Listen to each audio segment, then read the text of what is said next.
मिथिला परिषद के आईजी राजेश कुमार ने नगर थाना परिसर में पुलिस निरीक्षण सदर अंचल कार्यालय का किया निरीक्षण।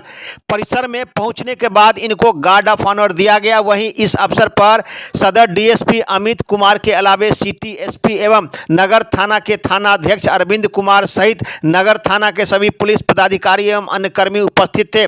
वहीं निरीक्षण समाप्त करने के बाद पत्रकारों के कई सवालों का इन्होंने दिया जवाब। आपको बताते चले कि इन्होंने कहा कि पुलिस लगातार कार्य कर रही है, उसी का हम लगातार निरीक्षण कर रहे हैं। इसी क्रम में सदर अंचल कार्यालय का हमने निरीक्षण किया है और आवश्यक दिशा निर्देश दिए हैं। आपको बताते चले कि गुंडा पंजी के बारे में पत्रकारों ने जब उनसे सवाल किया तो कहा कि सभी थानों में गुंडा पंजी खुला हुआ है और उस पर नाम दर्ज भी हो रहा है और पुलिस द्वारा ऐसे लोगों को गिरफ्तारी भी की जा रही है, खास करके जो शराब माफिया हैं, जो समाज में उपद्रव फैला रहे हैं। इन सब भी पुलिस की निगरानी है और पुलिस इन लोगों को गिरफ्तार भी कर रही है। आइए सुनाते हैं इस अवसर पर इन्होंने पत्रकारों के सवालों का जवाब देते हुए इन्होंने क्या बताया।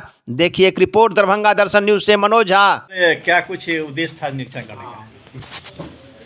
अभी सदर सर्कल का और बाकी पुलिस के अन्य कार्यों की समीक्षा और निरीक्षण हमारे द्वारा किया गया है।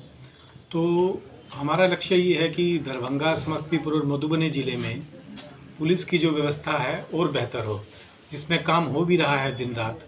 और इसके अंतर्गत कई टास्क सभी पदाधिकारियों को दिए गए हैं और जिन पे काम हो रहा है, जिसमें कि अपराधियों की गिरफ्तारी और जो वैसे अपराधी हैं जो फरार हैं और जिनके खिलाफ में की अलग अलग तरीके के प्रपोजल्स भी सबमिट किए जा रहे हैं, जिससे कि उनको बिल्कुल धराशायी किया जा सके।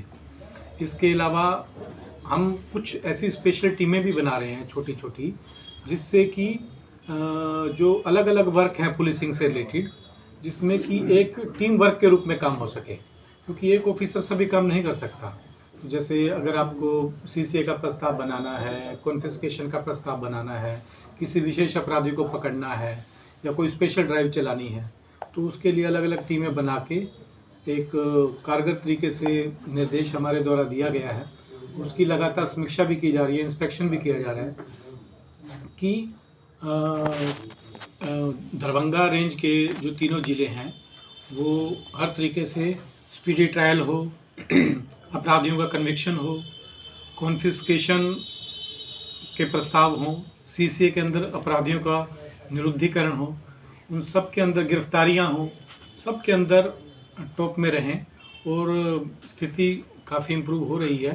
और मुझे लगता है कि एक टीम के रूप में जब काम किया जाएगा तो और बेहतर रिजल्ट है। सर एक अंतिम सर, दरभंगा, मधुबनी, समस्तीपुर आपके प्रक्षेत्र में आता है सर।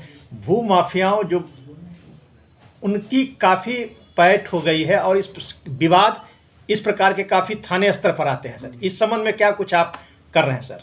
तो देखिए, एक तो हर सैटरडे को सीओ और एसएचओ की बैठक होती है, जिसमें किसी भी तरह का भू विवाद से संबंधित समस्याओं को देख के उसमें कार्रवाई की जाती है।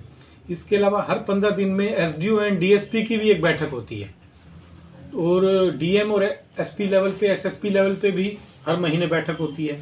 तो इस तरह के जो भी विवाद हैं या जो भी इस तरह के मैटर हैं, उनको लिस्टिंग करके इन तीनों फ्रंट पे डील किया जा रहा है और उसको पोर्टल में अपलोड भी किया जा रहा है, जिससे कि जो आम व्यक्ति है, जो भी किसी भी तरह से परेशान है, तो इन सब समस्याओं में इफेक्टिवली कार्रवाई हो सके।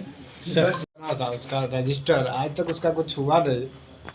हाँ, देखिए, गुंडा पंजी सभी थानों में संधारित है और काफ़ी नए नाम भी जोड़े गए हैं। अभी हमने टारगेट दिए गए हैं कि 14 तरह के ऐसे अलग अलग हेडिंग हैं, जिसमें कि जैसे दंगाई हुए, शराब बेचने वाले हुए हैं जिनको बुटलैगर्स भी कहते हैं, या फिर इसके अलावा छेड़खानी करने वाले हुए, या किसी तरह का और इस तरह का क्राइम करने वाले हुए, तो उन सबको गुंडा पंजी में उनका नाम दर्ज किया जा रहा है। जो कि अब आप देखेंगे फिर उसके बाद गुंडा परेड उनकी थाना स्तर पर भी होगी, सर्कल लेवल पे भी होगी, एसडीपीओ लेवल पे भी होगी। और उन सभी जो भी घोषित गुंडा होंगे, उन सभी के खिलाफ में 107 का प्रस्ताव जो पहले हुआ करता था, तो वो प्रस्ताव भी समर्पित किया जा रहा है, जिससे कि उनके ऊपर लगातार मॉनिटरिंग की जा सके, इफेक्टिव कार्रवाई हो सके और आम लोगों को राहत मिल सके।